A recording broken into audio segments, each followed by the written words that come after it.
பாசு இந்நேரத்துக்கு இங்கே என்ன பண்றீங்க பாசு? மணி 12வது, இந்நேரத்துக்கு இங்கே என்ன பண்றீங்க? காட்டுக்கு வந்து பாஸ், காட்டுல இறக்கி விடுறீங்களா? காட்டுக்கா? இந்நேரத்துக்கா? பாசு உங்களுக்கு காட்டுல என்ன வேலை பாசு? மணி 12வது பாசு. மேல இருக்கு போனோம். ஹலோ இவ்வளோ நேரம் ஆச்சு, ஆளை காணா. எப்போ வருவீங்க? எங்க இருக்கீங்க? நீங்க நீங்க அங்க இருக்கீங்கன்னா அப்படின்னா இங்க இருக்கிறது யாரு பாசு?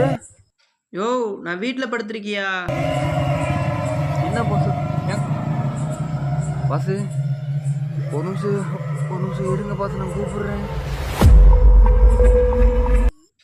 கூப்பிடு கூப்பிடு. தூக்கத்தில் உழுது மூதேவி. ஒருவேளை உண்மையிலே போய் பார்த்துருப்பானோ?